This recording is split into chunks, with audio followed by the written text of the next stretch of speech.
Hello, everyone. Welcome to the GLORIO Chat, the best anime podcast on the internet. Well, another year in the books. We have hit summer 2023, season 45 of the GLORIO blog, our 11th anniversary. And yes, summer 2023, another year in the books, and maybe not the best season. In hindsight, we saw this coming, but hindsight is 2020. Who could have predicted 11 years ago? But maybe starting an anime blog in summer was not the play. Look, I think I might have been unemployed at the time. I don't remember. That sounds about right. The timing worked out. It was so long ago, but anyway, we'll talk a little bit more about that in a moment. First, I'd like to introduce everyone. I'm Jel. We're joined by Iro. I'm still here. I'm not dead yet. Still among the living. And we're joined by G. What's good, everybody? And we have Peter back with us. Welcome back, Peter. I'm here. I'm intruding on an anniversary show. I feel bad. I mean, you've been with us for quite a few years now at this point as well, right? I mean, time's flying by here, so... years plural. Yeah, crazy. Yeah, it's been I don't know how many, but I want to say at least like maybe 3, 4. We'll check the tape later. But anyway, 2023 is our 11th anniversary, and we had our big 10th anniversary last year. You can go back and listen to that show, and we played a fun little game where we asked the question, is anime better or worse now than it was 10 years ago? And I'm not going to go back and play that whole game again. But we may later bring that up during a specific show, I think. Yeah, but I did. I was looking at summer 2013. And while last year, I think the conclusion we came to is anime never changes, and perhaps it is still just as bad as it was. I think summer 2013 might have been better. Okay. So what all did we have in 2013? We had a couple standouts. So we had GLORIO cult favorite Love Lab. Oh God! Holy shit! Shout out to the most unexpected hit comedy amongst all of us. If you look at the art and read the premise, it sounds awful, but it's actually back when Doga Kobo was not whatever they've become. Yeah, whatever they're doing these days. Well, now they're doing Oshi no Ko, so apparently they're back on top of the world. But yeah, so that's go check that one out, folks. It's a very good, fun comedy with ridiculous cartoon animation. Doga Kobo at their best with the animation, but just watch out for the blackface scene. Anyway, the Eccentric Family, which is at the top of my shows I regret not watching, but everyone has said that is a very good show, and I always wanted to watch it and just never got to it. Which that was the first season. I think there was another season after that as well. What I feel is the underappreciated Gatchaman Crowds, which I named as my number 4 anime of the 2010s. My personal completes the trifecta with Sins, Crowds, and Night for the Tatsunoko remakes. The like deadly serious commentary on the humanity, modern reimaginings, versions of the Tatsunoko classics, and Gatchaman Crowds exploring the impact of social media when humanity is not ready for it. Painfully relevant. But yes, in fact, I'm pretty sure they predicted the rise of Donald Trump, but that's another story for another time. And fidget spinners. We'll have to talk about that in other times. But anyway, and perhaps most importantly, Stella Women's Academy High School Division Class C3, or C3, if you will. The last Gynax show. The last defiant gasp of Gynax. Oh man. It's really funny because that you say that was summer 2013? Yeah. That's really funny because if I recall correctly, fall is the debut of Kill the Kill that in 2013. So that sounds about right. Yeah, I think it's very funny to me personally how that lines up. You have C3 Boo just like it's Gynax on its last legs trying to put its hands up. And that was a different show from Sabagebu, right? Yes. Very different. They were both a girl. They were both like a girls' club show about airsoft, but they were very, very different shows. C3 Boo was like a deadly serious fever dream, where Sabagebu was not the beginning, but definitely one of the early like examples of. Isn't it funny when every person in the cast is a complete piece of shit? Yeah. Worst people on the planet. Yeah, every single character in that show, and it's great. It's one of the funniest shows I think in the GLORIO era. But I mean, like the girl on the fucking windowsill episode is probably still like one of the single funniest episodes of anime. When she gets an entire squadron of men killed because she broke the toilet handle and couldn't flush the toilet and was trying to get away without people knowing it was her.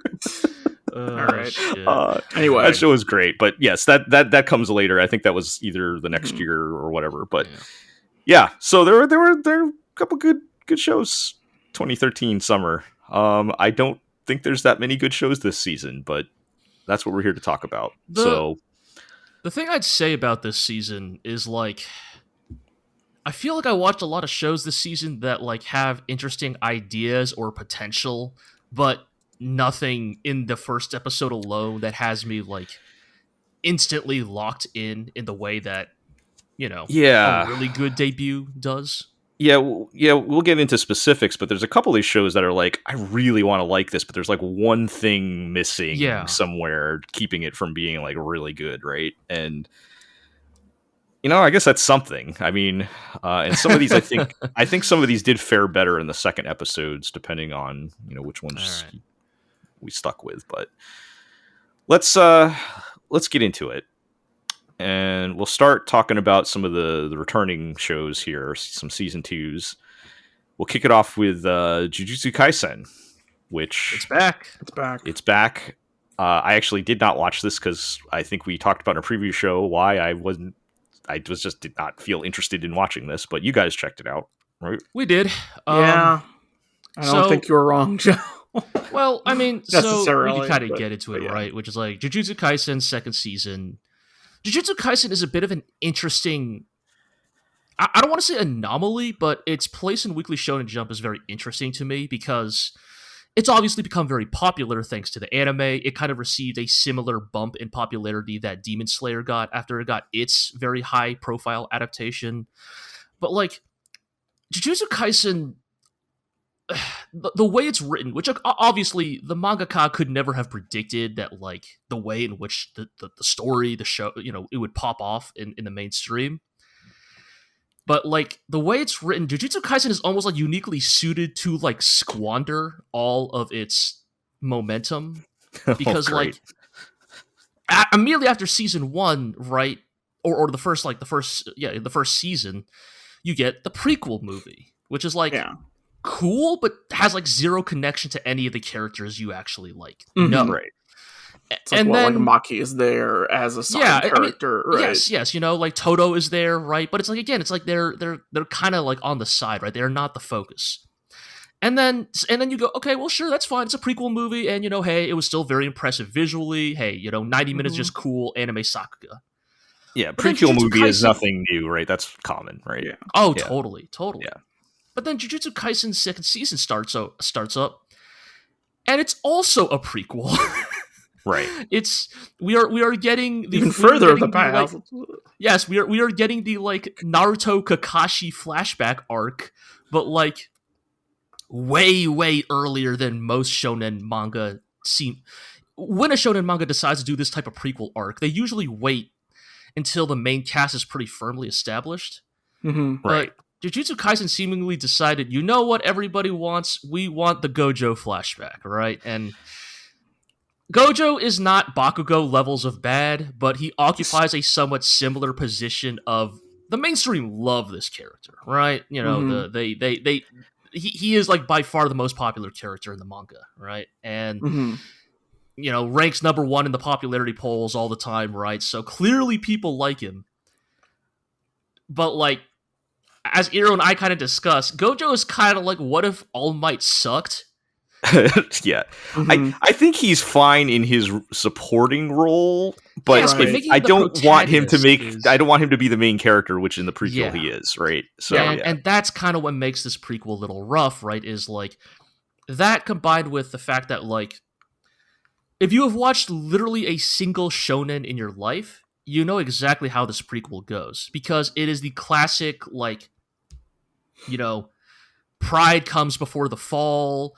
Like the whole, like, these are all the characters when the times were good. Here's a bunch of characters who don't appear in present day, so it's pretty easy to put together what happens to them in this prequel.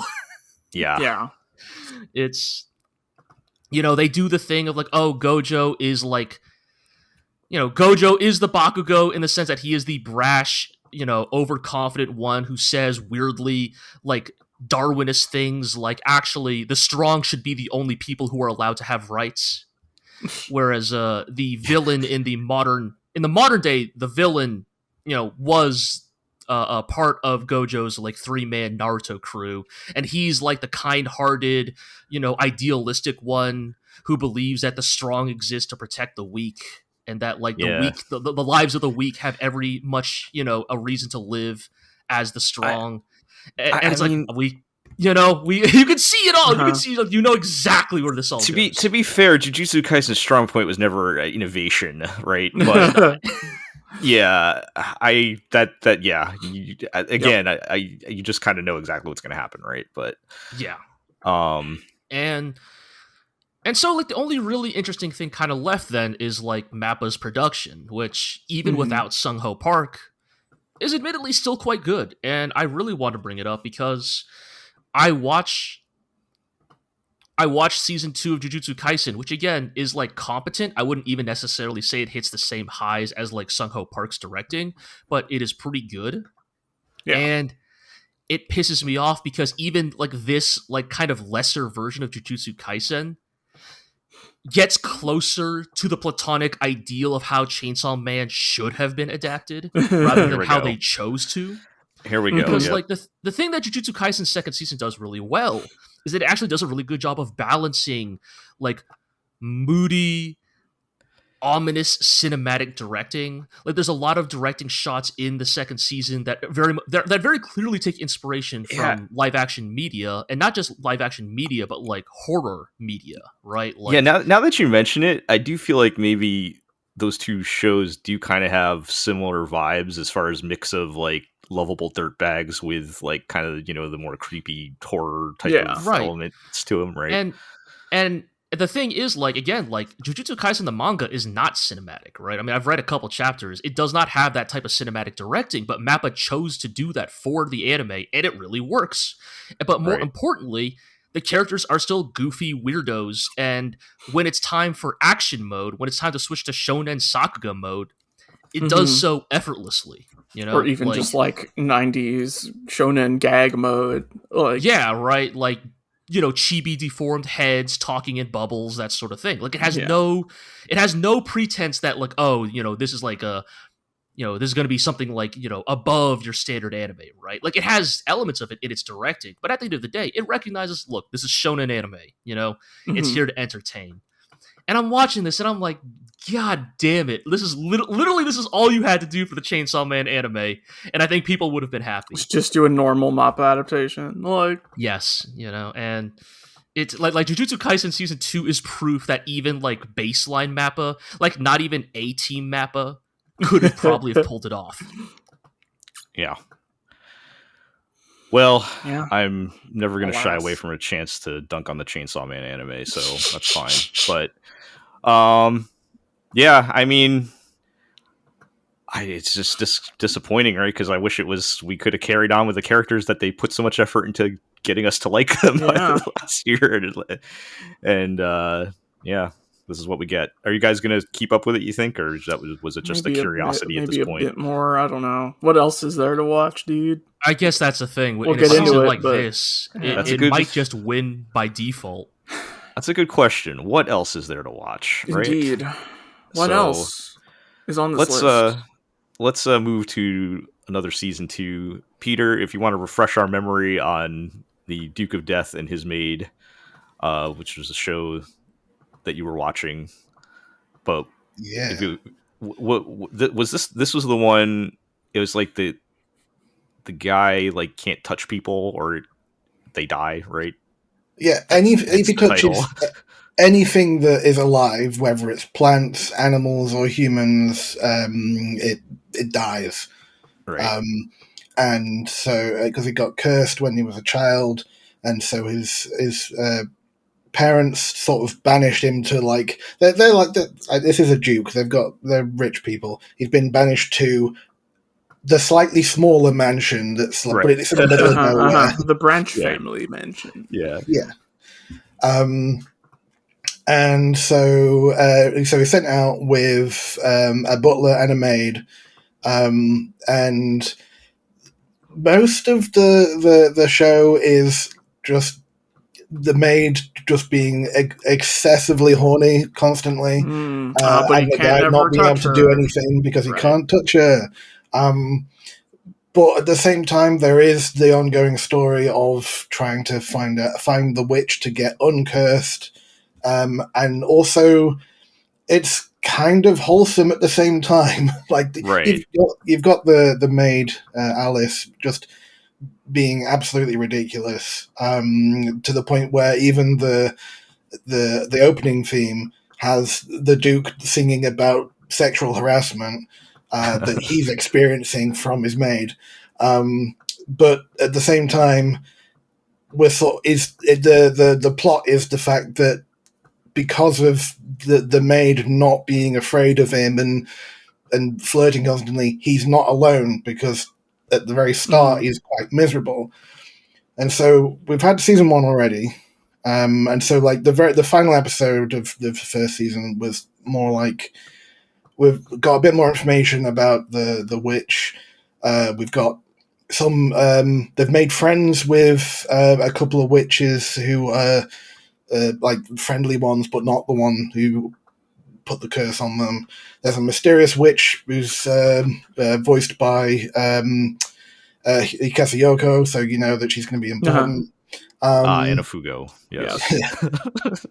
I love how that's our favorite reference when she's played so many more famous characters, but yes. Season 2 starts off with a pool episode, because of course it does, but it's sort of like a stealth recap in that, like, it's a pool episode, but they're kind of covering everything that happened in the first season, because it's been like a couple of years since the first season. Do they do a joke where he's got to like go to the pool and like fully clothed with gloves and everything? Because I mean, they don't go to a pool. The witch brings like this magical pool, and they just like make it inside. Right. But yeah, I don't. He doesn't go swimming. He's one of the ones that just sits by the side of the pool. Right. But we've learned that the two witches that were friends, one's just looks like a human girl. The other one has like a bird face. They've joined a circus now, and so they're just, because the circus aren't going to ask questions and they don't want to be like outed as witches or whatever. And then the Mikasayoko character like shows up in episode 2 to sort of say, I know someone who can, in theory, break curses. They're going to show up in a few days.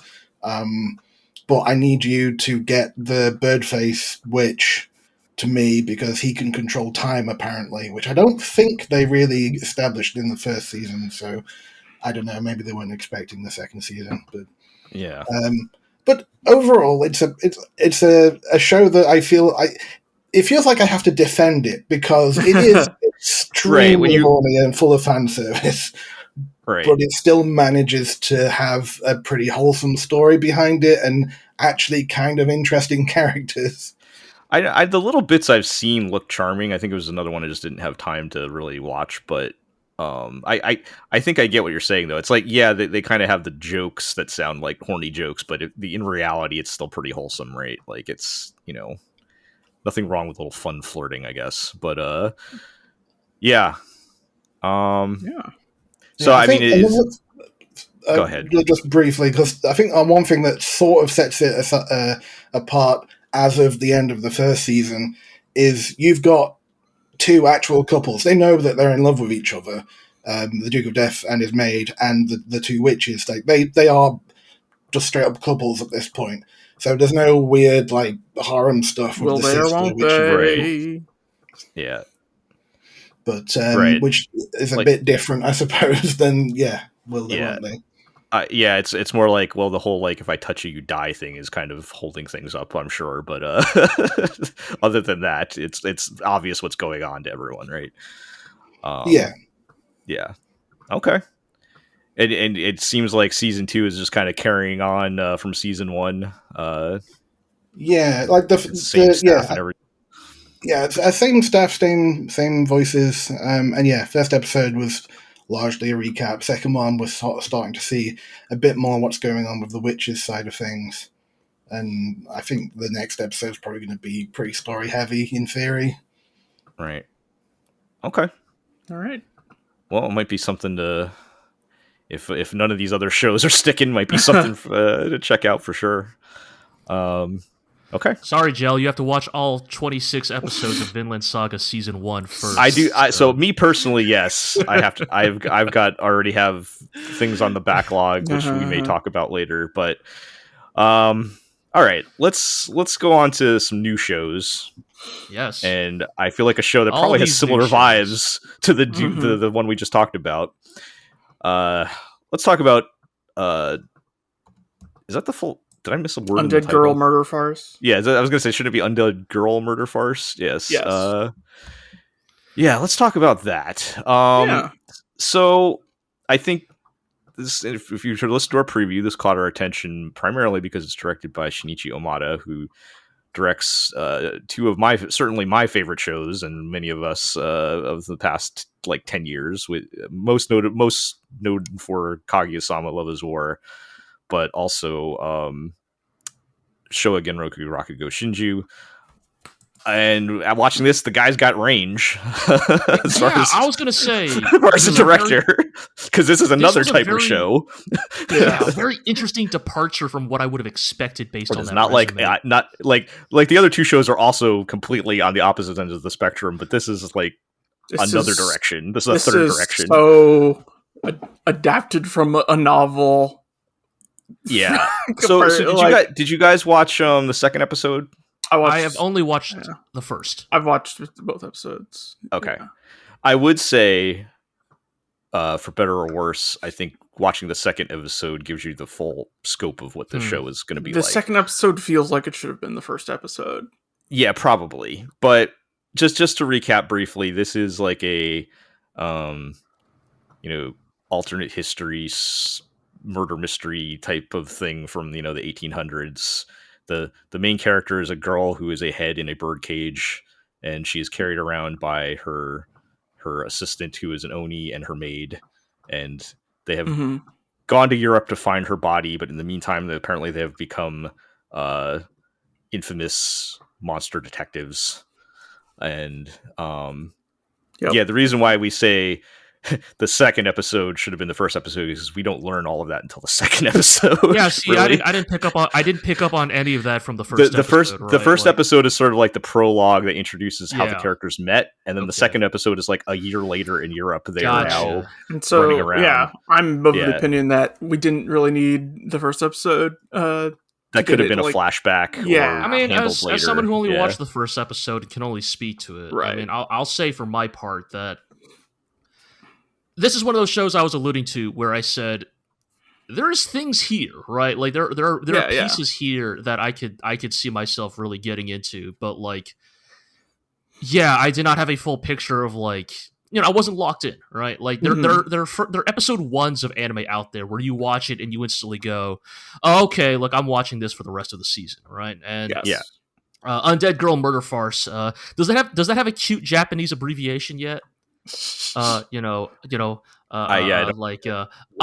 Gi Murpho or something. I don't know, but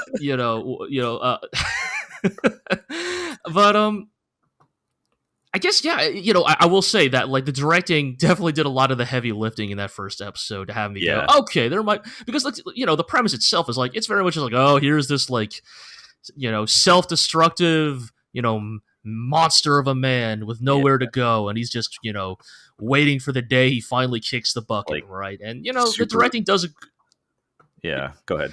The directing does a good job of, like, making you feel the, like, sense of ennui and, like, futility of a life like this, but, like, the character was not, like, himself compelling enough on his own to necessarily sell me, but yeah, I think once the head shows up, I was like, okay, there's like an interesting dynamic here, I guess. Like, yeah, and I think because I felt the same watching the first episode, and I felt like it did just barely enough for me to want to watch the second episode. I was like, all right, let me see what happens when they get to Anime Europe, right?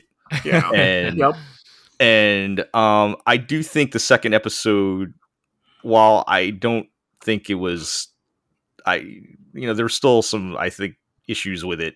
I do feel like I did a better job of making me interested. Like, so like I said, like, I guess like a year passes between the first and second episode, and they kind of jump right into a murder mystery case that they've been called into, but apparently they've been doing this for the past year, so they're already kind of like in full swing. Like, they've already had time to, like, gel as a crew and develop their chemistry, so they already have, like, a better chemistry as a group with the three of them.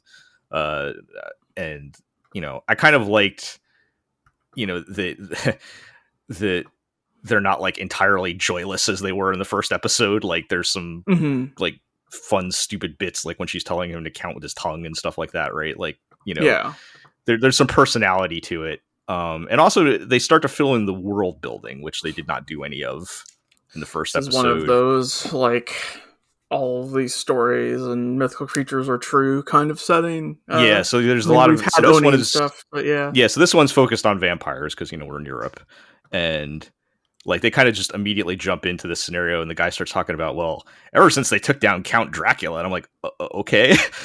Well, like, the war against Count Dracula. That's just sort of that they don't really they don't really, like, elaborate on that. That's just like the backstory and how like, I like vampires are like there's like ally vampires that are right. He's cool, like, I signed a written contract with, like, the town that I will not feed upon any humans as long as I reside here. You have that in writing. I swore I wouldn't. I go to church every Sunday just like the rest of you. Yep. And then I guess they do establish that in episode 1, right? Where like it's like yokai and oni are a known quantity in this world, right? This is not one of those, like, secret world style urban fantasies where they feel like they behind the veil, so to speak. I feel like they kind of play it up a little more in this episode, but because that's part of, like, the main plot here, because then this vampire guy's wife ends up dead, murdered, and they call in our crew to she got a silver stake through the heart, and they call in our crew to solve the murder, which they don't actually solve in this episode. They kind of only start collecting information. I was rolling my eyes a little bit at some of the anime detectiving going on. Actually, you know what? It's not even anime. Like, if you watch, I don't know, BBC Sherlock or something, it's the same garbage. I mean, where, like, I can tell by the way your jacket is ruffled that you have just recently stopped drinking or whatever. Like, that's literally something they say in this episode, right? So look, there's writing smart people is hard because. But yeah, I don't know. I felt, Iro, how do you feel? Because I did feel a little more warm about it after episode 2. I'm interested in where it's going. I think it's very wordy. It's just It's like, and it's not really necessarily a way to get away from that, I think, because it's from a text medium, and, like, they're doing a lot of explaining of their thought processes as detectives, etc. Yeah. But it's just like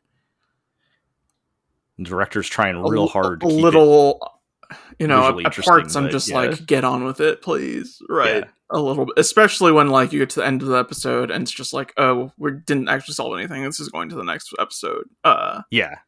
And I'm like, I would have liked, you couldn't have solved it in this episode. Yeah, because basically the last 5 minutes is like Let me show you everything. Here's a list of that's 7 in my things court record that I have found after my investigation. Look, you got to review the evidence. She lists like 5 of them, and then they end the episode. And I'm like, yeah. Can we just at least get the list out before we wrap things up here? But even the powers of immortal beings and Oni hybrids and super battle maids, you know, I mean, I'm sure they're very good at their jobs, but I'm sure not every detective has access to the Mitsuhaname and the ability to delve into. This is a reference that only we. This is the only reference we really understand. Yeah. God, just enter the collective gestalt mind of the crime scene. What's the name of the show? It Invaded. All right, shout out to It Invaded. Yes. Another GLORIO cult classic. But yeah, Go. Sorry, Peter. What was there? Oh no, it's just It Invaded is a banger show. It's good. Yeah. Yes. Damn right. Do it like a samurai. Like a samurai. Yeah.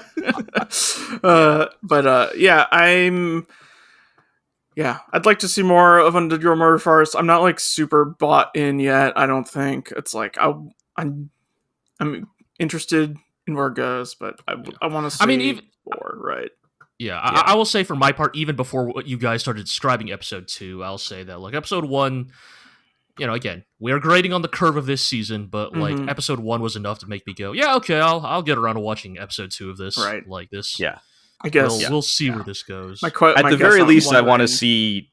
Yeah, at the very least, I want to see the next episode to see how this arc wraps up, and maybe that will form my final. They're already seeding in, you know, Sherlock Sholmes and Moriarty and Frankenstein and Jack the Ripper and such because of course. I mean, we already had Count Dracula, so yep. And so I guess I want to see if they're doing anything with that stuff, or if this is just going to be like another one of them battle shows. Not that would be bad necessarily, but yeah, I don't know. Yeah, there is some. Well, I guess there wasn't a whole lot of action this episode, but I think there will be. Right, that's the plan. So maybe it was cool when the maid pulled out the musket. I thought it was pretty cool. Bayonet, yeah, big bayonet with the big bayonet on it. Very cool. All right. So we'll see on that one. Let's just dive right into the Gohan's Power Hour here. Gohan's, starting with back at it again. Throw hands at Gohan's. Starting with the girl I like forgot her glasses, which Iro and Peter, you both watched, right? I sure did. And Peter, I haven't heard your opinion on this yet. Are you? Did you actually enjoy this, or what did you think? I enjoyed it. I'm sorry. Oh shit! You don't have to apologize. No, nope. don't apologize. No, the thing I really need to apologize for is the defense of the animation. As Arrow puts, wackadoo animation. the Gohan's house style, as I try to politely call it. Yeah. Because it's a choice. I feel at least they made a choice. It's a choice. They made a choice. They worked really hard on it, and it's hilarious. And I feel like that's the point. It's a bad choice. You know, you can work really hard on something, and maybe you shouldn't have. It's certainly a way to make your clip go viral, right? Like, I get right. It's like, I don't know. It's not for me. So here's my actual complaint about, like, I mean, okay, I have not watched the show. I have just seen the clip that went viral, of course, of the like ridiculous, like fucking Steadicam, like walking through school shot. The thing that like really bothers me about that shot, actually, like, and this is a thing that comes up in animation, especially as of recent. There is a real physical difference between how a scene looks when you are pulling a real camera through it versus moving a simulated camera through a simulated 3D space. Because there are things about how cameras operate as real physical objects in real physical spaces with real physical lenses that mean that there are certain angles that I wouldn't say are impossible to shoot in real life or in film, but would be like kind of insane to try to do that with. Whereas, you know, if you've ever like moved a camera in a video game, you might this might make sense, right? Like you can pull a camera into the wall, right? You can clip through a wall with a camera, right? That's kind of the feel I get from this show, right? During shots like those, is like it's not filmic; it's actually almost intentionally 3D, like, or intentionally simulated. You know, a simulated 3D space, because the way the camera moves in that one shot, it's like the cameraman, the hypothetical cameraman during that scene would have to have been like embedded 3 feet into the wall of that hallway to get some of those angles. Like that's what I'm getting at, and that's what makes it look like really like breaks your brain a little. I think for me, I mean, I it's not so much that it looks bad, it's just why. But to what it is. I mean, it's interesting. I mean, we're talking about it, right? But also, is she like okay? Also, yeah, we gotta talk about let's get to the actual content of the show. Which is also stupid. It's just the title, right? Like he likes this girl, and then you know he sits next to her. He likes her. He can't say anything. You know, he's too shy to talk. But then she forgot her glasses, and so she has to. But he's the only one. He's sitting next to her, and so he's like, "You can look at my textbook because you can't read yours because you don't have your glasses. You're just looking super closely at your book, and you can't read it." So she's so vision-addled she can't even find the correct textbook in her bag. So he's like, "You look at my textbook. I've got the right textbook." And so the whole episode is like variations on this. She can't do a thing properly because she can't see properly, so she has to sidle up real close to him to look at the stuff properly. I am pretty sure I'm like technically 2 or 3 degrees removed from being legally blind. Yeah, I'm pretty fucking bad myself. Let me tell you, you don't forget your glasses when your vision's that bad. Yeah. No, but she's just so clumsy, you know? Yeah, I know. I mean, couldn't like make it out of this house without my glasses. I can survive without my glasses, and even I don't forget my glasses. I think the one time it like the thing is the thing about this show is that like I think it's can sustain itself for like one episode, right? And like the joke I watched episode 2. Okay. Is it still good? Or I'm sorry, Peter, if we're coming in hard on this here, but no, that's fair. I have bad opinions. It's okay. What I was gonna like, the bit where at the end of episode 1 where she has to like she gets a real close to look at him like whatever, like usual or whatever, and then the gag is, "I did wear contacts today, and I was just messing with you for that one time." Right. Okay. And I was like, "That's okay." You can't pull that joke again, right? Though. Right. Yeah. And anyway, continue. Go ahead. I didn't watch episode 2. Yeah, episode 2 is kind of more of the same. Mm-hmm. She doesn't like wearing contacts, which is how they can explain this carrying on. Like she struggles putting them in, and as someone who wore contacts for literally 2 days, I get that. Yeah, I have yet to even attempt to wear contacts. Yeah, I don't like that doesn't seem like a good time. Yeah, I tried contacts once, and then it like got slipped and fell underneath my eyeball. Oh yeah, no. And cool. I don't wear contacts anymore. Yeah. Yep. And that's why you don't forget your glasses. Yeah. Yep. But yeah, like she stands. She breaks her glasses by standing on it at one point. Like they're really going out of their way to find reasons for this to carry on. In some ways, that's kind of funny in itself to me. But yes, what absurd way can we find her to make her not have glasses? But yes. But she loses her glasses on the train, I think, at one point.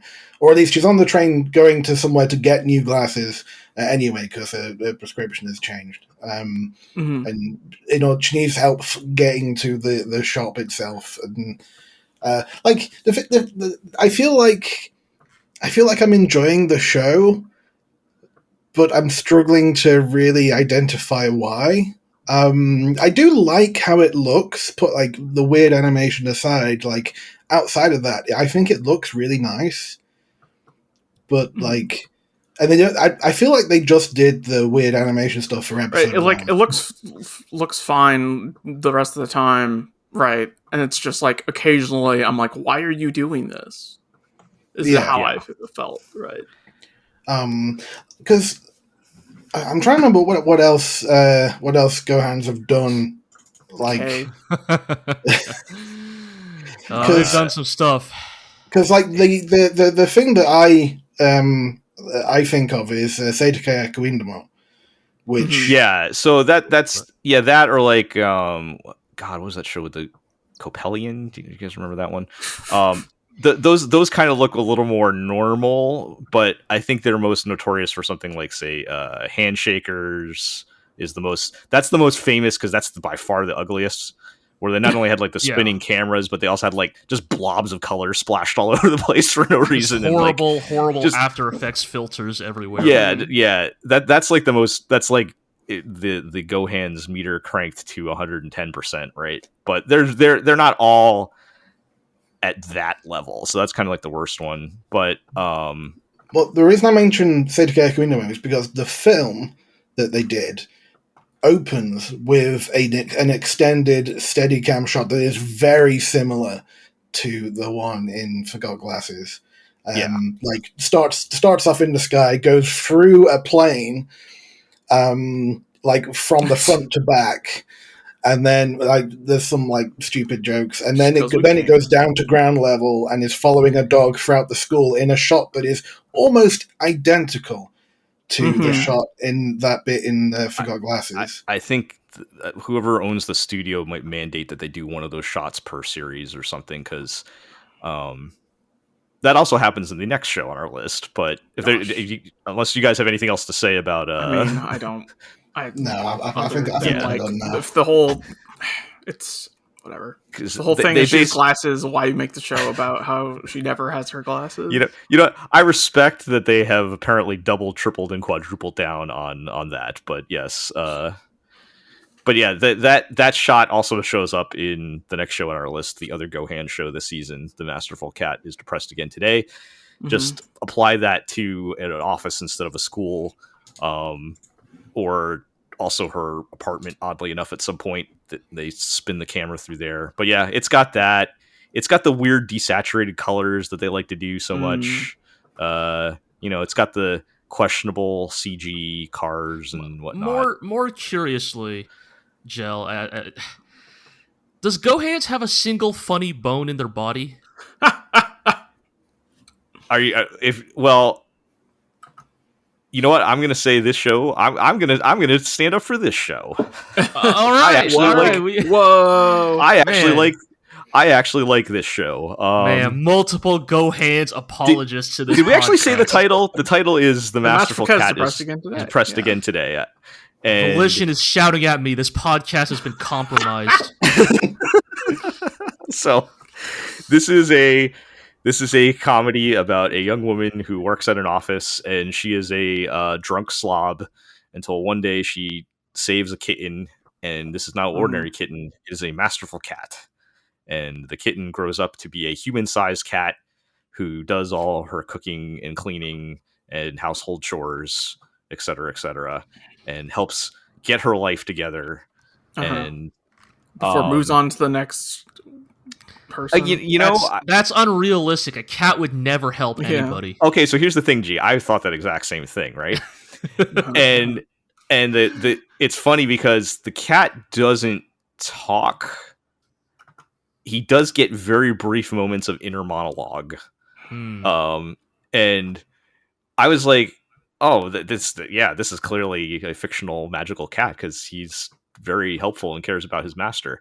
And he kind of has a little bit in the beginning of episode 2 where he's like, well, you see, I'm a very smart cat. I have figured out when the human goes to work, the human gets money. And when the human gets money, he can buy the cans of cat food. She can buy the cans of cat food. Yes. Money can be exchanged for goods and services. And when the cans of cat food come home, I get fed. So if I can keep her alive, she can keep going to work.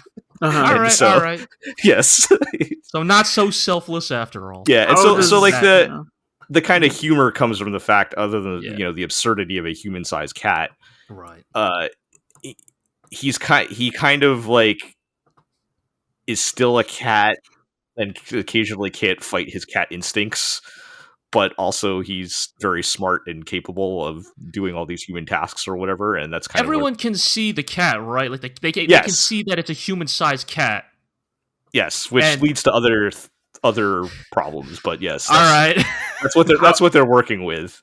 Okay. For example, the main girl is afraid that her hot boss is going to accidentally find out that she has a human-sized cat at her house for some reason. This terrifies her.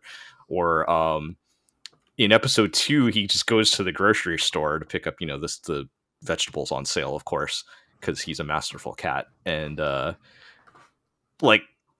there's all these tired housewives are there like doing mental gymnastics to figure out why there's a giant cat walking through the supermarket. They're like, am I just really tired? And then most of them just kind of assume it's a guy in a cat suit, and they're just like, I'm not gonna whatever. I'm dealing with this shit. They're just like, I mean, even if I told somebody, like, are they gonna believe me that I saw a giant cat in a supermarket? So they just like assume it's a guy in a suit, and and the manager's like, hey, he pays me money, right? So nobody. So how does this show compare to like Gal and Dino, for instance? Oh, so it is different because we do get some of the cat's inner monologue in his thoughts. Right. Like Dino is like still like a creature, right? He's still he's basically like, he acts like a person. So,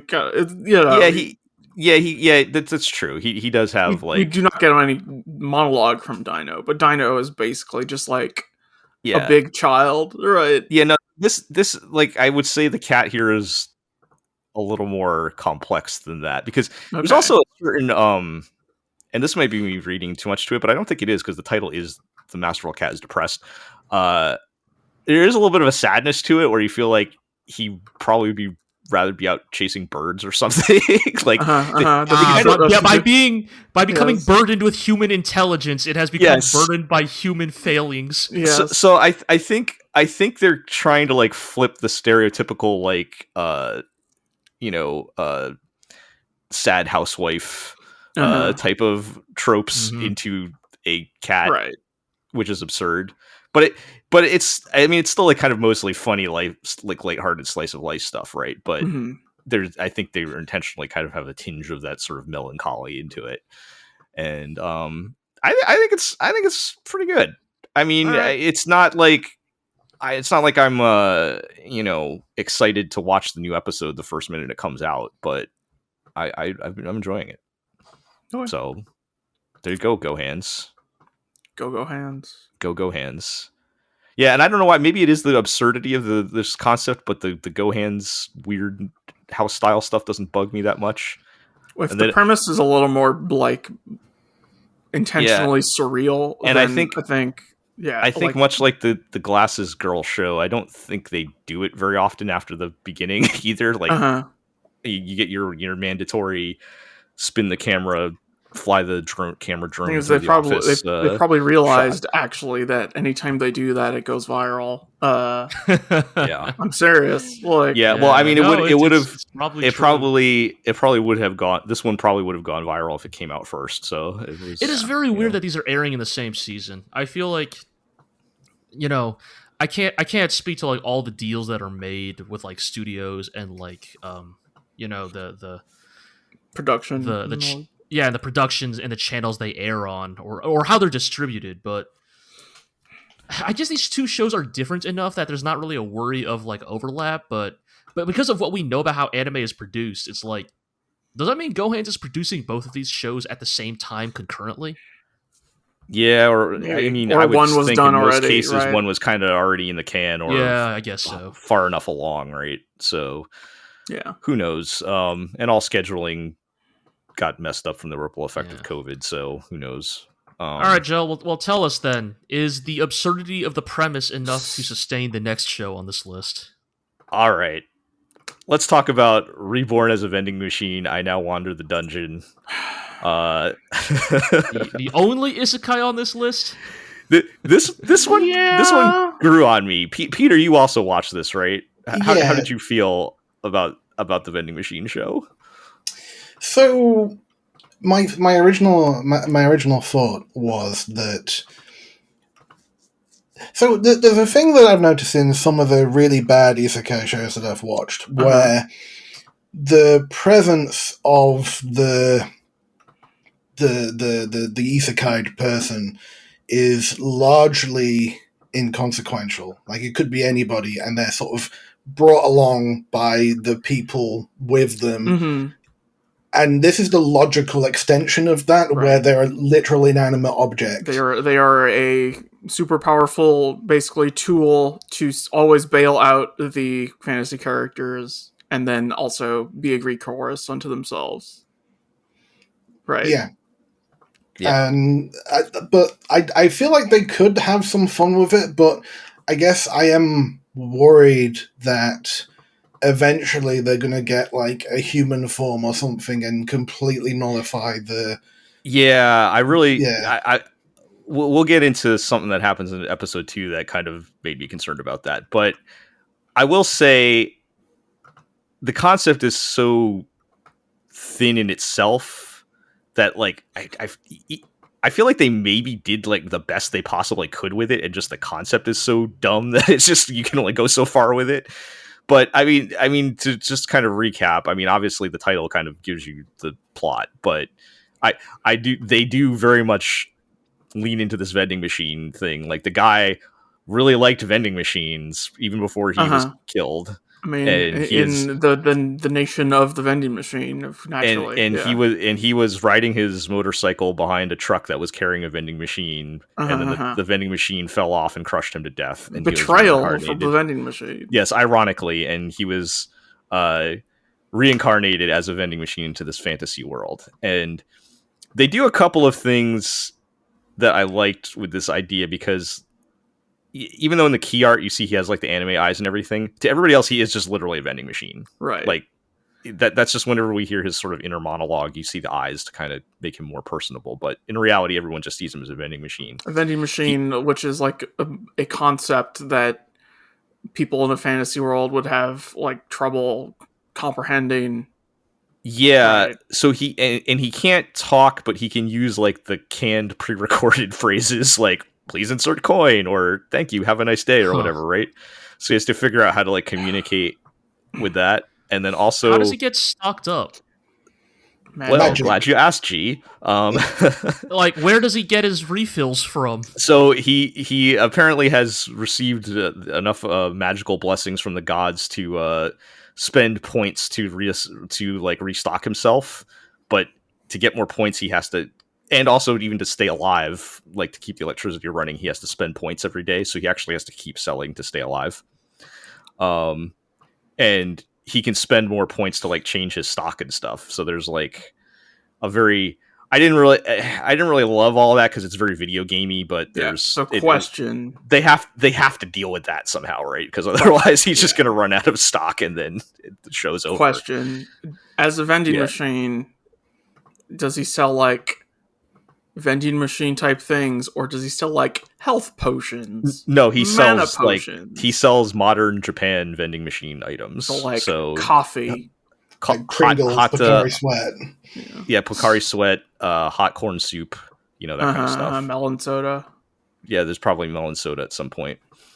When does he turn into a porn mag vending machine? We'll get to that in a moment. Oh, okay. All right. So the other important plot point... make a rueful joke that just turns out to be on the money. Well, not quite, but we'll get to that in a moment. But the other important plot point is that he is discovered in the forest by this super strong girl who is like the martial arts punch lady in the hunter group, and she's strong enough to just strap him on her back and carry him around, because otherwise he can't do anything. Right. And she brings him back to town, and everyone marvels at they figure out how to use him because he can say, please insert coin or whatever, the kind of thing, right? So they figure out how to use him, and I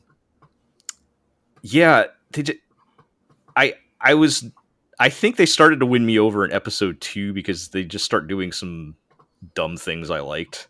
But for example, the punch lady is like, she's super strong, but she has trouble with accuracy and can't seem to punch anybody, even though if they did, they would die. And so they get, how does this get solved with vending machine power? So I saw this coming like miles away, and I'm like, are they going to do this really dumb up drink? Right. No, I was like, they're going to really do this really dumb thing that I've seen coming from miles away, and then when they did it, I was like, yeah, all right, fine. She's carrying him on her back. The monsters attack. So with the huge weight on her back, yes, and I'm like, counterbalance. Are they going to make it so that the counterbalances her so that she can hit people? And yeah, sure enough, I'm like, God, that's stupid. But you know what? All right, fine. Remember Nobunaga where she couldn't shoot the big giant gun that was bigger than her super well, so she has Isaac Newton step on her and increase the gravity by like three times. So that now that she's crushed under 3 Gs of Isaac Newton's giant foot, she can shoot the gun good and kill aliens. Look, so I think better anime are just built different. Nobunaga was sick. Yeah, that show was great.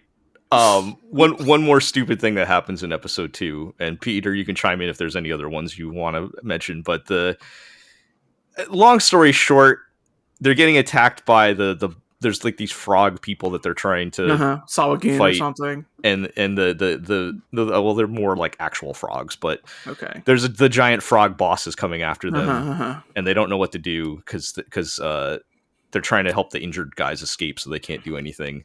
Okay, hang on, let me guess. Does the vending machine have a magic barrier? He does, but that's not what happens here. I don't think you're going to guess this one. So he manages to get the girl to buy some bottles of Coca-Cola and some Mentos. Oh my god! And what? Fuck off! Surely you've seen the thing out of here. I don't want where when you put the Mentos in the Coca-Cola bottle and explodes out. Yeah. So he manages to get them to do that. What is this? 2007. And you know what? I thought that was fun. Fine. It's stupid, but I thought that was fun. The thing that does happen in that part is what we were alluding to, is apparently he learns to change into different kinds of vending machines. So like he turns into like a candy vending machine, and then there's something else that he has like a whole list of them. There's a ramen one, because he starts being able to dispense hot water for doing like cup ramen. Yes. Sure, yeah. So once we start putting the form changes in there, I'm like, where are we going with this one? Form of an isekai protagonist. Yep. Yes. Back to his human self or whatever. So yeah, I mean, they also bring in a bear in a coat and a hat and an asshole cowboy guy. So, there's stuff going on. Point is, I feel like they're doing the best they can with what they have to work with. They just don't have a whole they don't have a whole lot to work with. Maybe that's what it comes down to. Yeah. I guess that's the thing, right? Like, is this a 12 episode worthy premise? Yeah. I'm willing to give it another episode or two. We'll see if what they come up with. I mean, I thought in the first episode I kind of got more vibes of like something like Restaurant to Another World or one of those kind of shows where it was like the show was like right. Fantasy. Well, it's the less good one compared to Izakaya, but yes. Yeah, but fantasy people are amazed by this modern technology, and look, I've got my hot corn soup now. This is amazing. And then it was going to be like what new fantasy character is gonna discover the magic of vending machines, and they didn't really go that route in the second episode, which they actually went on like an adventure or whatever. So and you meet some new characters and stuff. So maybe they'll figure out something, but I don't know. Okay, let's move on to talk about Reign of the Seven Spellblades. Yeah, if you want to talk about doing the best with what they have. Okay. Well, what was the deal with this one? Because honestly, my eyes glossed over. Yeah, and that's why. Same. Same, and but in a highly specific way that made me think about our tenure of doing the blog, right? Which is, this is a light novel, right?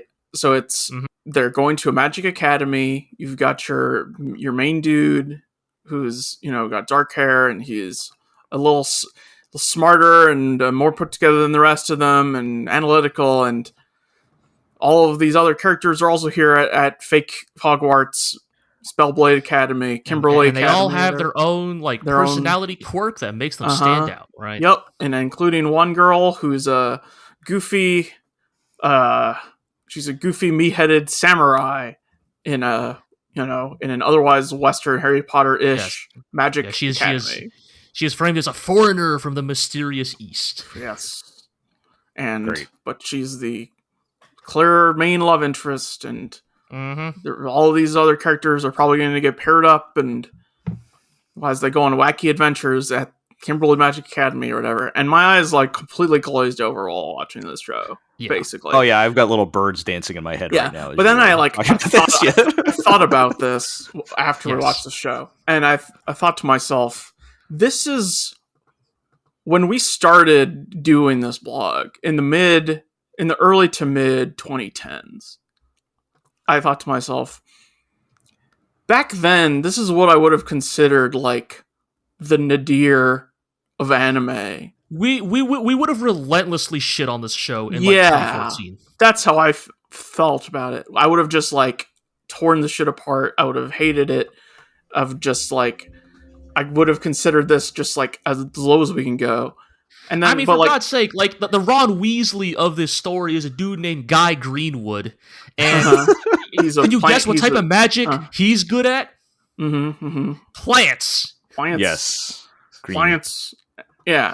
But then isekai stuff has just so thoroughly infected everything and poisoned the well. Hold up. Isekai is the shifting of the Overton window of anime. Okay. At least Iro understands what I'm getting at here.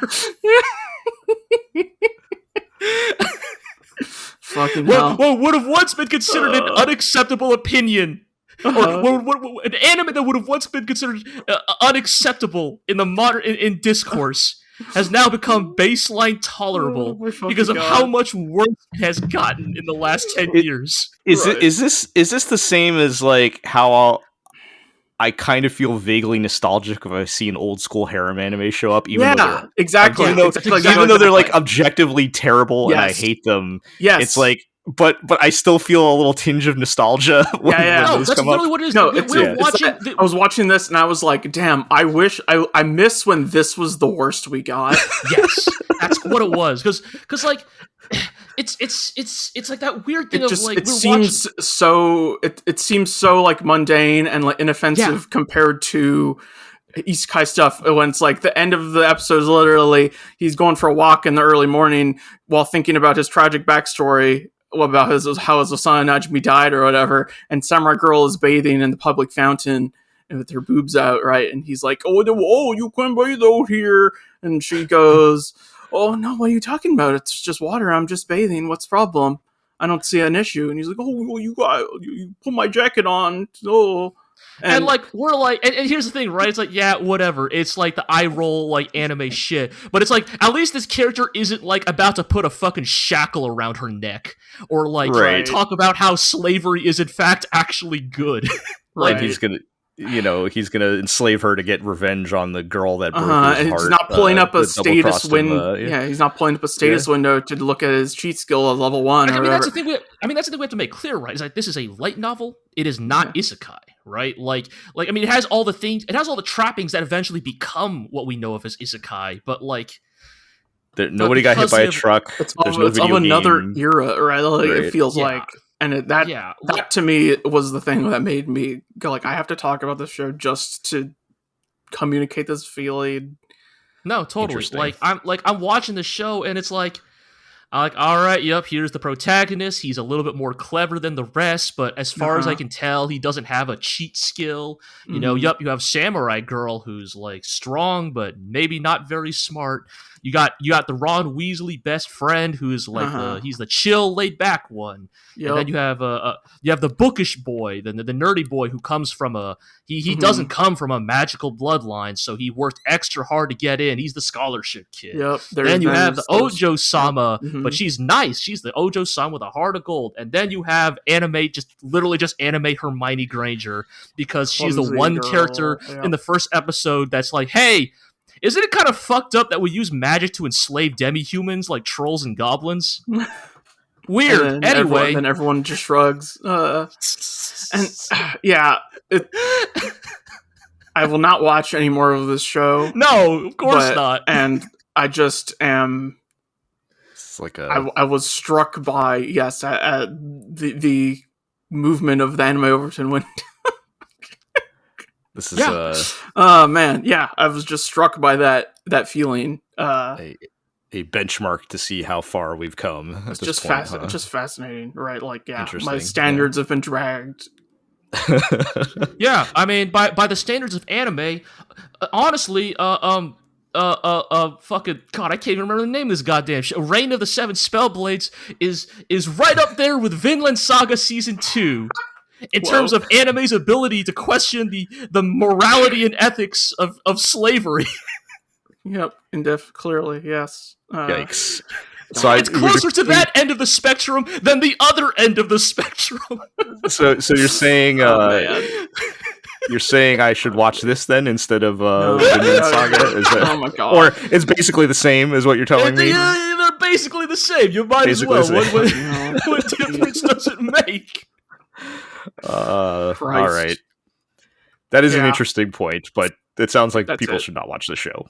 No, there's like literally nothing to it. Yeah. Okay. All right.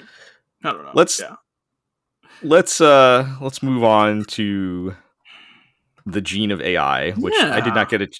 Ran out of time to watch this, but this sounded okay. I watched this. This is an interesting one. Mm-hmm. What's the general premise on this one?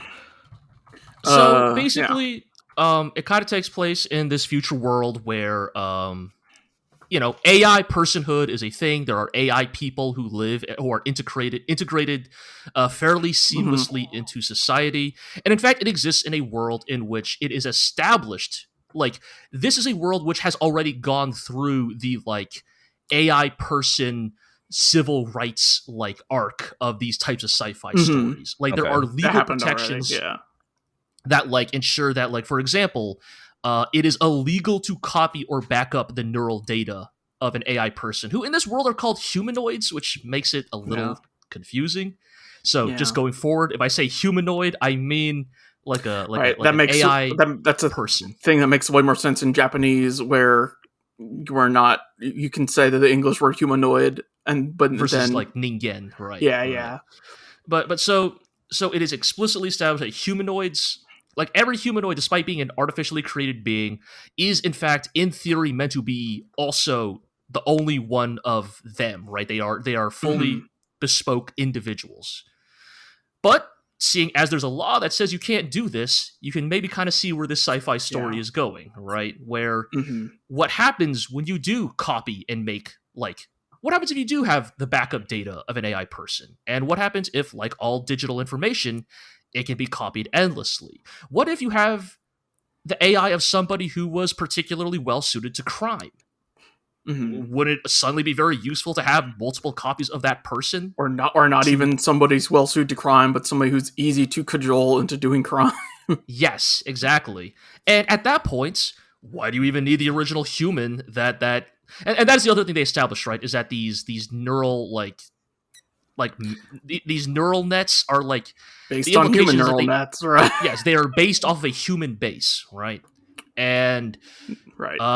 What do you do with that human base after you've copied their brain and turned it into a digital good? And this is where this is another show, honestly, similar to Undead Girl Murder Farce, where I am maybe bringing more of who I am and what stories I like to it than it necessarily actually has the chops for, because the story is basically about a doctor who specializes in treating humanoids, and in a sort of blackjack-esque twist, also works as a black market doctor to help humanoids who exist in legal gray areas. And he does this specifically because his mother was arrested 30 years ago for basically engaging in illegal neural net copying. Right. She sold her neural pathways. Yes. She got paid by a shady organization for them to copy her neural net, so she could pay for the main character's medical bills when he was a child. Yes. And so she's in a maximum security robo prison. Well, no. Here's the thing. Yeah. If you look at the eyes, it's the humanoid version of his mother. That's right. That's right. At the very beginning, it was just a human, but in the jail is a copied version. And so, what the doctor is looking for is his original mother. Right. And I'll be real, man.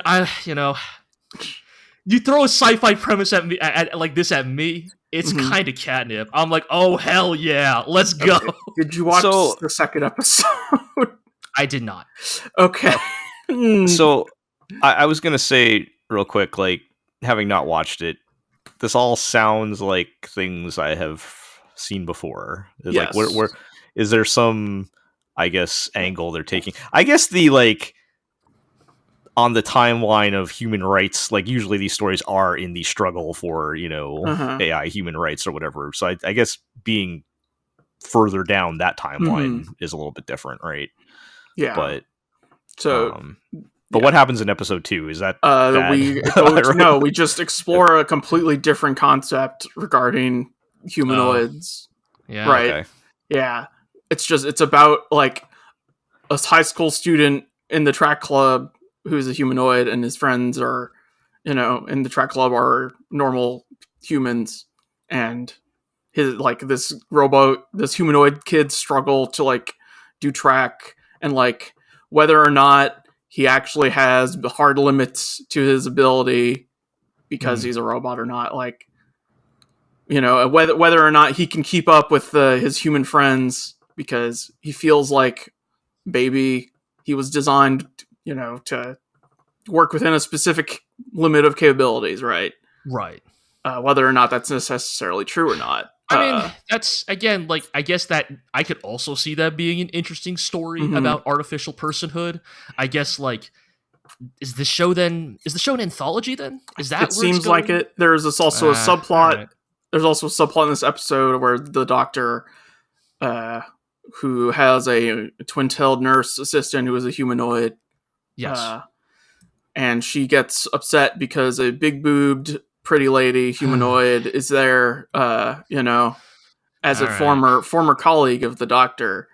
Oh, is that the person he was talking to in the first episode? I think so. Okay. And so, there's this hackneyed, oh, doctor, I see you, why don't you pay attention to me instead of your pretty old colleague, and stuff. And of course, it's this ends up with the shocking reveal that he pulls up an old photograph of when they used to work at the same lab, and the now big boobed flirty lady humanoid was previously a pretty man humanoid.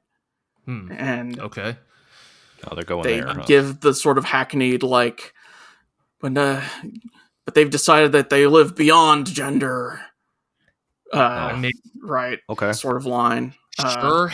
Right. I mean, like, I guess that is I a guess, thing you can do. Just to, like, shrug. Yeah. Yeah, I know, right? It's like, yeah, I guess that's a thing you can do. You're doing a story about artificial people who can, like, theoretically change their appearance. That's fine. Yeah. But, like, yeah, that's, I mean... And then, I don't know, yeah, it doesn't... It's a little on the nose, but it's... Yeah, a little bit. Right. And so it seems to me that this is going to be a sort of anthology series where every episode is another, like...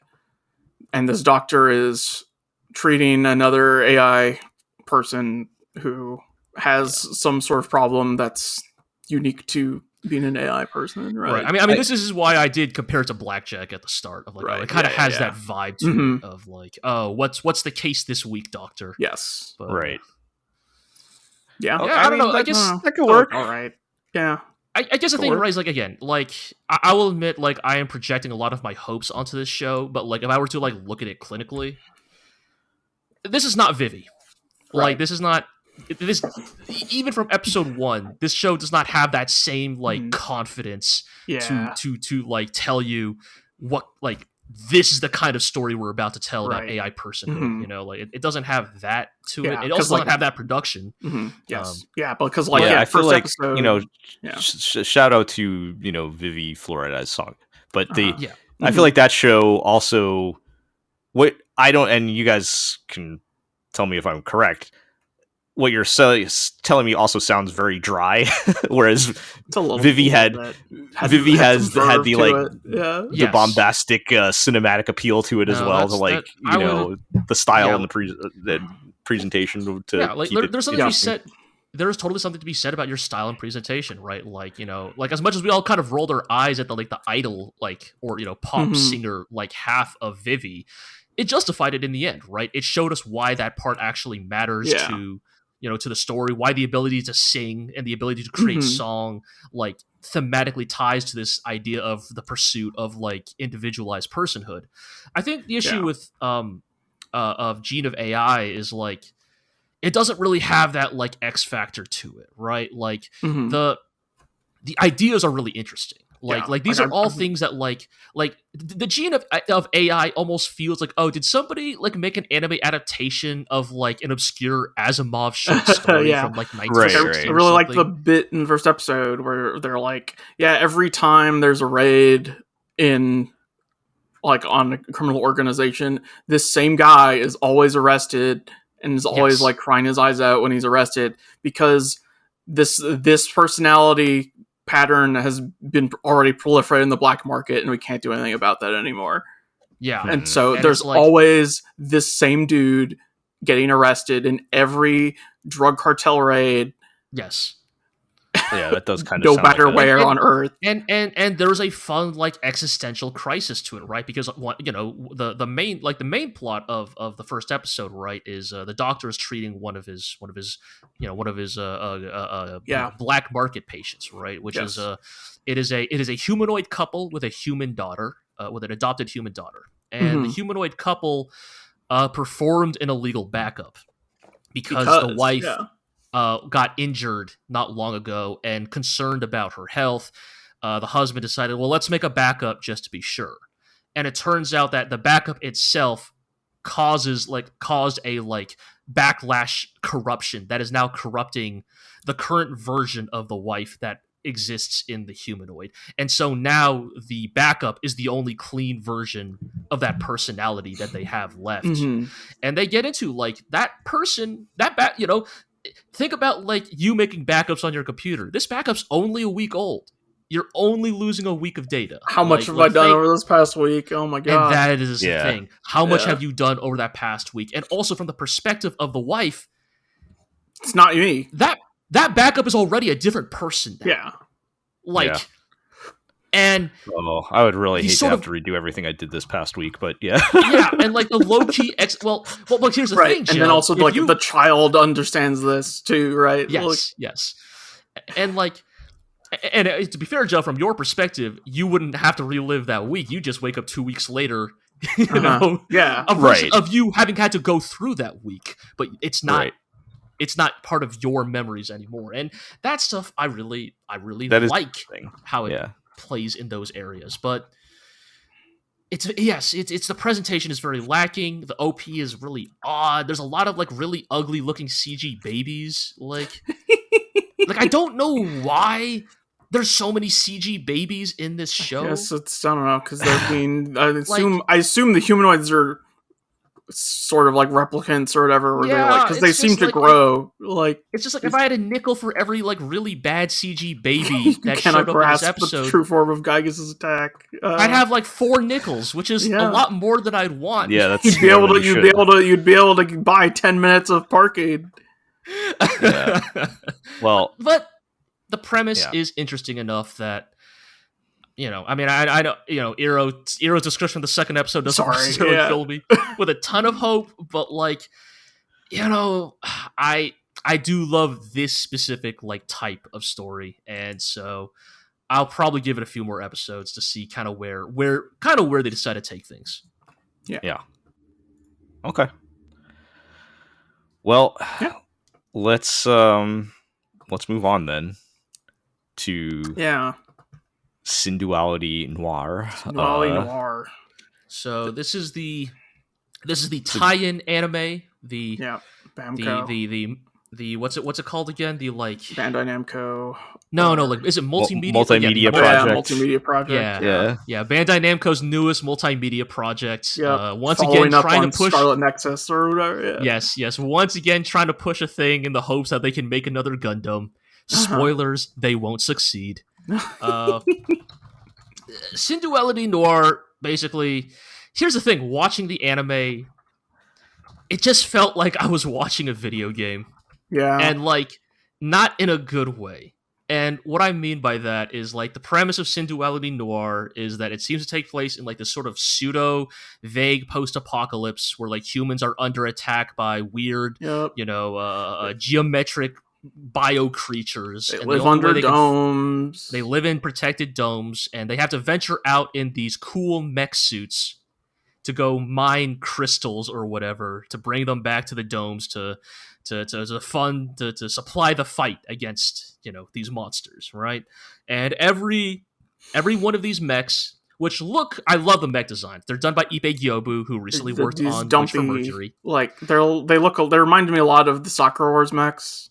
They kind of like round pot shaped, right? Like think a combo of the Sakura Wars mechs and like gunmen from Gurren Lagann, like a face, like the torso is a face with arms and legs attached to it. You know, it's very neat. I mean, I personally like it. Yeah, very dumpy looking, very like kind of shitbox looking. They got a lot of cool weapons. You know, one had like, you know, fucking chainsaw roller skates, and another one had a pile bunker. So you know, but the idea is that each one of these mechs also requires an AI co-pilot. You know, the Fatima, Mamoru Nagano's 5-star legacy story. Yes, continues to endure. And you know, it's about our protagonist who has a mech, but he doesn't have an AI partner. He finds a white-haired girl in the ruins as they're exploring. Of course. She has to have white hair. That's mandatory. Yeah. Yes. And yeah, like I and so you can kind of already see where this is going, right? Yeah. Like they go back to the dome, they meet the rest of the town, who are all a bunch of characters. You know, it's this like rowdy town with like an old lady who runs the town and rival. I think they're literally called adventurers. I think so. Yeah. Rival adventurers who got their own mechs and their own squads, and the vibe I get the whole time I'm watching it is like, all these characters feel like NPCs. And what I mean by that is I can see the version of this thing that I'm watching that would be a pretty decent video game that I'd buy when it goes on sale for about $40. When it hits Xbox Game Pass. Or yes, it gets released on Xbox Game Pass, you know? Like, I can see all of these characters and I go, yeah, it would be fun to talk to you once per mission. You know, it would be fun to talk to you when you have new dialogue for me when I come back from a mission. Oh, you know, I can see what type of character you would be. And I don't even mean that like these are bad characters. I just mean, oh, these are the types of characters that like you would just expect to see in a video game. And in a video game format, that might be fun. I could see myself having fun with this format of, oh, customize your mech, go out into the wild, do missions, fight monsters, collect resources, return to base, upgrade your mech, upgrade the base, do quests, right? Like, I could see myself having a pretty good time with that. But as a passive form of media, not so much. Yeah, there's really not enough here. Yeah, like at most it's just like, oh, the mechs are cool, which they are. But like, look, man, if the mechs being cool was enough to get me to watch a show, Kyokusenki. We watched all. I mean, you did watch the show. Yeah, this is not worse than Kyokusenki. Just, you know, just but yeah, it's on the whole, it's just like really boilerplate stuff, right? I mean, shocking that a anime based on a video game feels like a video game, I guess. Video game that has like no set release date as of yet. Yeah, so like that's the other weird thing is this feels like another one of those situations. Kind of almost feels similar to what that game you were playing, Jill, Tact Opus, right? Tact Opus Destiny, the anime finally released the game 2 years later. Of like, oh no, the anime finished production way before the video game. Mm-hmm. Yeah, that's a whole nother. Spoilers: the game was not very good, but that seems where we're headed with this one, I guess. One goofy thing though about Synduality Noir is like the set dressing has so many fake logos for things, and I am into that. No, like this is one of those clearest examples of where like this is totally a multimedia project, because like the number of like in-universe signage and iconography and logos exist can only exist in the scale of video game production, where it's like I someone who could speak from experience, one day your boss might just tell you, hey, I need you to like make like 30 fictional logos for this game this week. And it kind of feels like that's probably what happened in the production of the game. And the anime was like, well, we're sitting on all these cool signs. We might as well just put them in the background. Yeah. Yeah. That is pretty good. All right. Well, I guess we'll wait till the game comes out and see if that's any good. I guess so. Who's making it? Do we know anybody know that off the... Bandai. Oh, it's okay. Yeah, right. I don't know which studio at Bandai, but right. I mean, that could mean many things, I guess. But all right. Well, let's move to the final show on our list. Let's talk about Zom 100: Bucket List of the Dead. Mm-hmm. And I feel this way about many shows on this list, but this one more so than the others. It's so close to being good, but something's still kind of missing for me. This is the third show on the list where, I feel like this, for me personally, this more than any of the other ones, I feel like it's that close to being really good. It's very close. The production is like, this is a very well made show. Yeah, there's clearly some very strong visual style and directing that's got into it. This is the like director of that did Komi-san a while ago. Okay. Yeah. A lot of the team that worked on that who are no longer at OLM and are now doing this show. Nice looking. We're now doing this show, which has a thinly veiled OLM company working everyone to the fucking bone. Yeah, right. Well, there's that. But I mean, the premise is pretty good, I guess. Like it's the guy is in his working for evil Japanese company that works everybody literally to death. Yeah. And to the point where when the zombie apocalypse happens, he's actually just happy that he doesn't have to go to work anymore.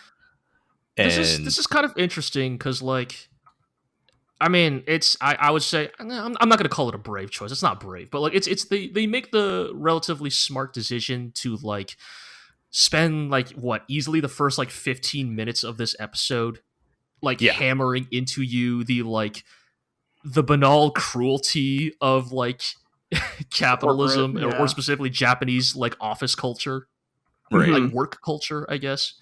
Yeah, you know, and I think that was there.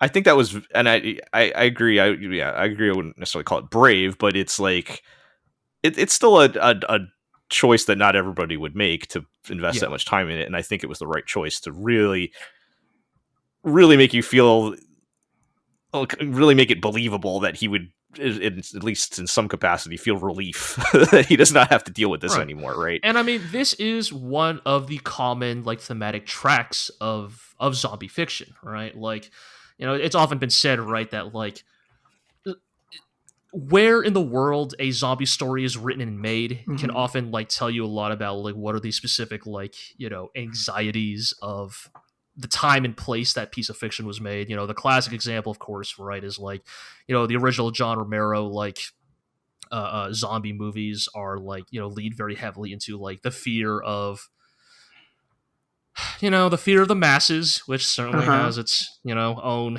kind of unfortunate implications to it, but it speaks to what the fears of this, you know, the societal fears of that time were, right? Yeah. And like, and I wouldn't even say this is necessarily unique to Japan, but I feel like Japanese zombie fiction often does heavily lean into the like almost societal liberation angle of zombie fiction, because like, you know, it's not just this, like, you know, there's High School of the Dead, there's the seinen manga I Am a Hero, like there are multiple like zombie stories in Japan that are kind of lean into this idea that like, oh god, what was that? School Live. I can't remember that one.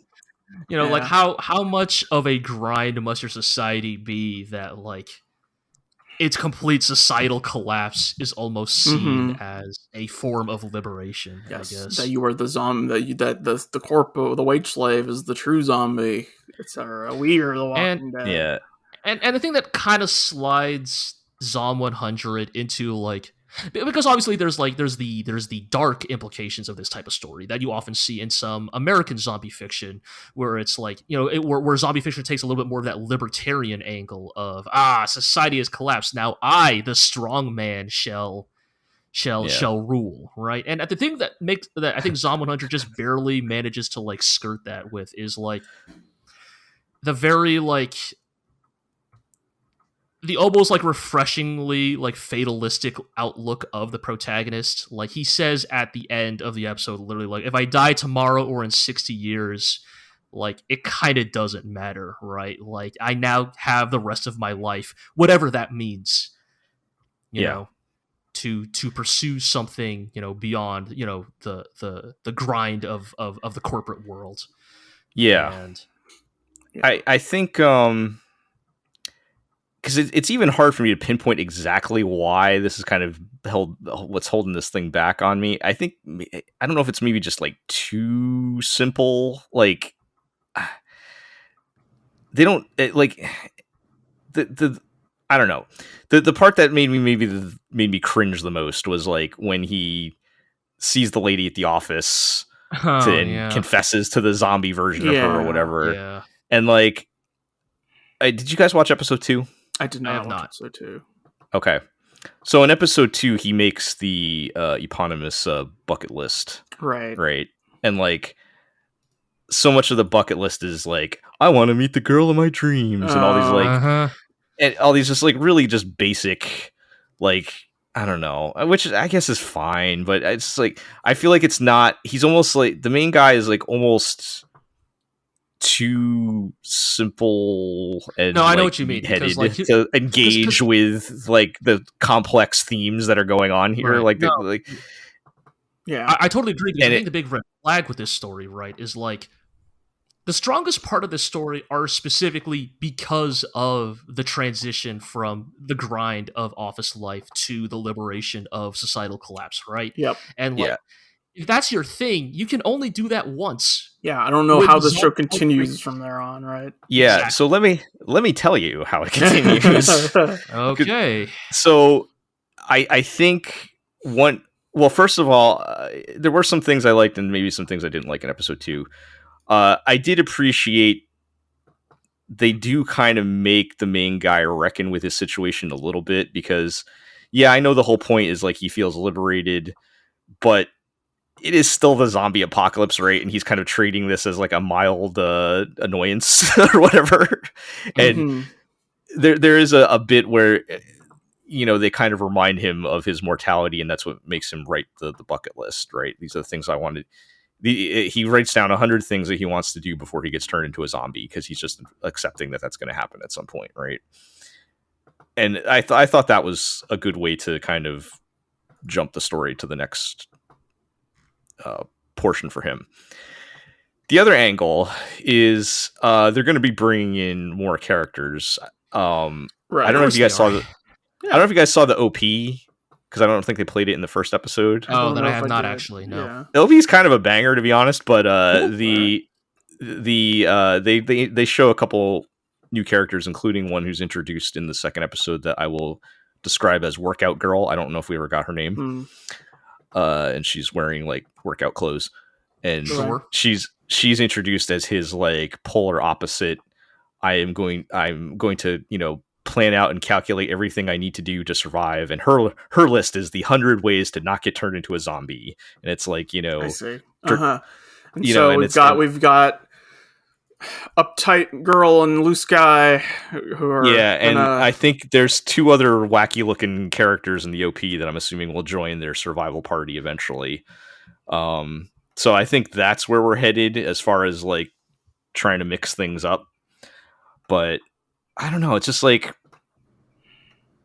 something is still missing. Like I maybe it is just not engaging with the kind of deeper implications with it, like, and it's not that it's bad, it's just like I feel like going from what feels like a pretty good show to what could be like a really great one that we're really excited about, right? That's the difference. And we're not quite there, and I don't know if we're gonna get there. I don't feel like the second episode really made me feel better or worse about it. It just this is the journey we're going on. So I mean, I would still put it in the running for possibly my favorite thing I watched this season, but that's also maybe not a very high bar. I mean, that's the thing. This season is forcing us to grade on a curve. Yeah. And again, I don't think it's bad. Like I think it's actually pretty good. It's just, it feels like it has the potential to be like a really great show, and it's just not quite there. And I'm not even sure I fully know how to get it there, but yeah.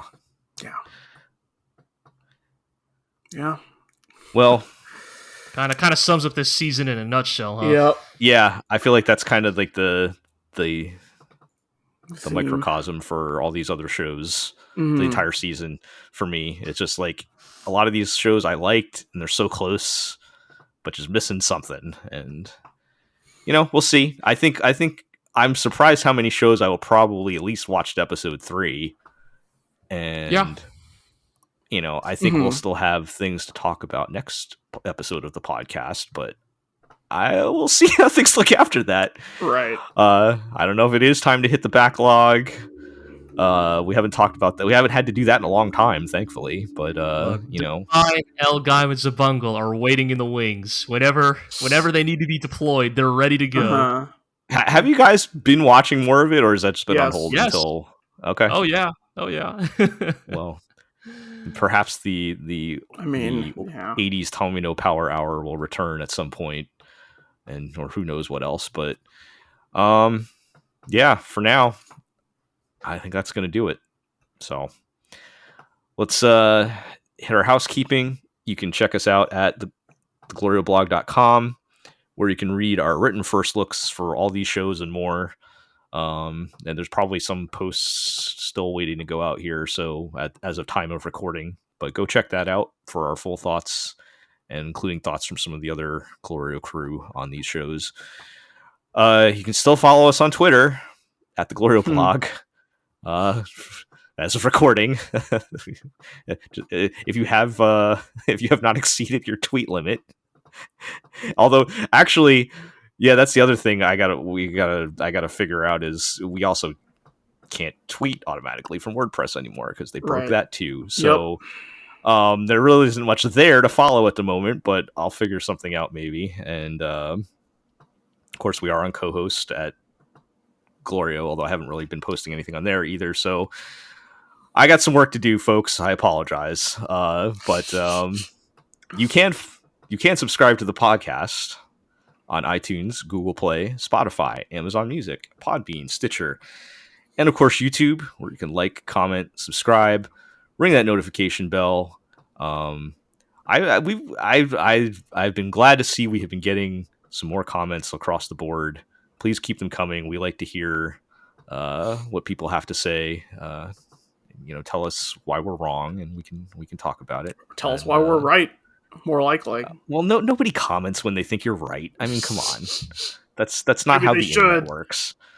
So I understand how this works. So, yeah. But yeah, give us more comments, and tell your friends, tell your enemies, and we'll catch you next time.